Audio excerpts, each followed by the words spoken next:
We don't know exactly what the motives were behind this attack yet, but the context is a politics which feels far nastier than it used to be, and a politics in which people increasingly confuse what politicians believe with their personal lives, so that if a politician does something you disagree with, they must be a wicked person. And that's driving good people out of politics.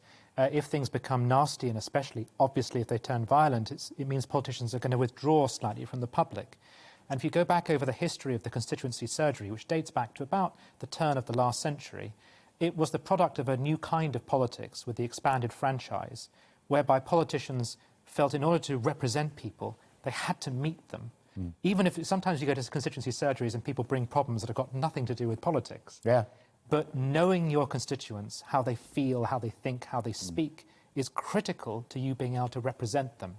So I'm sure Sir David, who's the kind of person who just loved democracy and all its traditions, I'm sure he wouldn't want there to be any greater artificial barrier between representatives. I asked you to come in and talk about your new book before any of the Amess sadness happened, and there it is, with a dog on the front. There's another story, with a gargoyle on the front. I thought it should be a dog, but that's another story. The title is History, Belonging and the Future of the West. Whatever happened to tradition? In a curious sense, what you've just been saying about David Amess, though, is an exemplar of that. Yes. There was a time when things were done well and they were durable because they were done well, and there is the modern era, which is tear it up, throw it out of the window. Yeah. We see rules, especially when we inherit those rules and we had no say in writing them, and we think, why should I have to be constrained by that? But actually those rules have evolved over centuries, or at least over decades, for a purpose. So in the case of the tradition of democracy, a lot of people say, when I go to the House of Commons, why should I have to wear a tie? Why do I have to use this flowery language to talk about people? Why do I have to stay apart from people? Why is this barrier between us?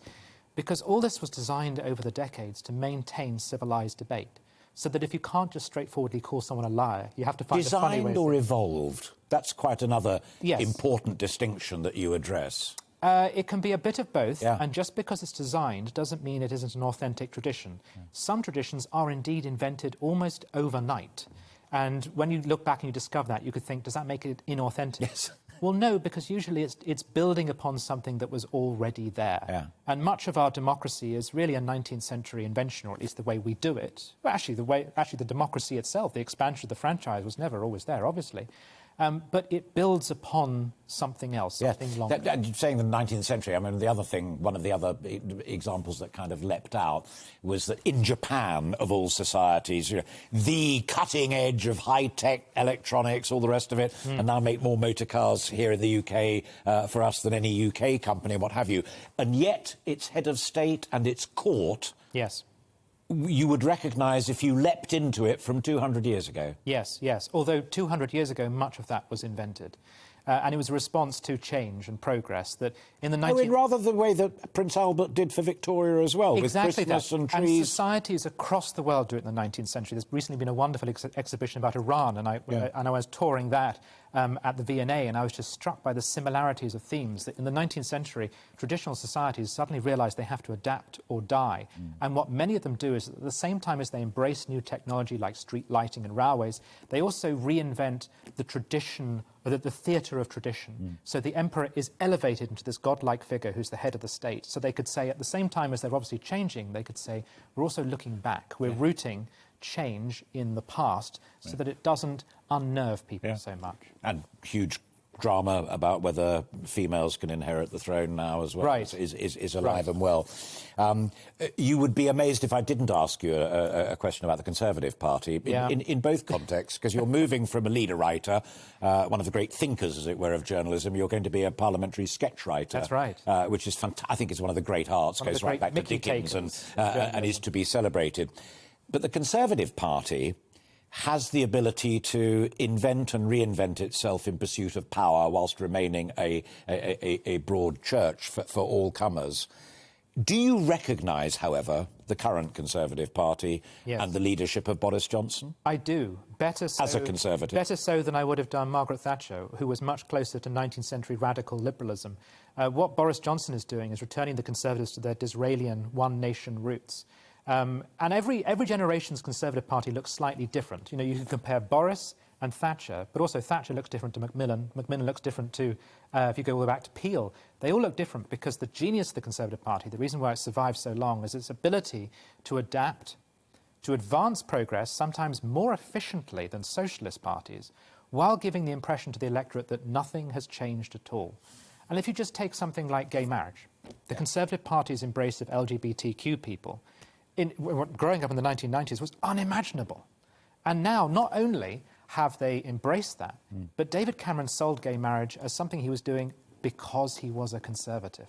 They're doing it with green issues, and I suspect they're going to move to the left on the economy as well after Brexit.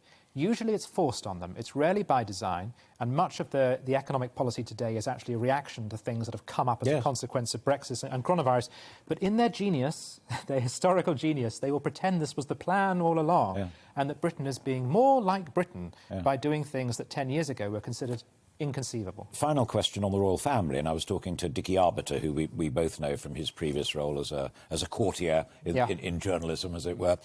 And I put it to him that Her Majesty being overheard and Prince Charles and William on camera for interviews, speaking so forcefully, not only about green issues, which the Duke of Edinburgh would have totally recognised and understood and agreed with, but talking actively about what government should and shouldn't do and why they just do the talk. And is that risking tradition, or is that constructive evolution? No, I think that is a risk, actually. So do I. They've got to be very Arbiter careful. didn't, incidentally. Right. They've got to be very careful about how they balance this. The Queen's most famous, brilliant quote is, "I have to be seen to be believed." The point being seen, but not heard. So the monarchy in the last 200 years has actually become simultaneously more available to the public, but also actually more distant, less personal, so the politics have gone away. In a competitive democracy, rather than an aristocratic monarchy, you have to be like that, because there could come a point where all this green stuff backfires, and it's not the social consensus. When we're shivering in 3 months' time because we can't get fuel and the gas prices have gone up, the Queen may have exposed herself there. I don't know if it was intended, I don't know what was motivating it, but I do think it's a mistake. Tim Stanley, whatever happened to tradition, it has prompted a good, albeit brief, debate. I'd like to have talked for longer, but circumstances, as you know, have changed. I wish you well with it, but also I wish you well with parliamentary reporting, one of the great arts, I think, in journalism, and it will be much honoured by your presence. Thank you very much indeed. Thank you. Welcome to the GB News YouTube channel. You can watch us live 24 hours a day, catch up on your favourite shows, and join in the conversation in the comments below. Don't forget to subscribe and you'll never miss any of our exclusive content.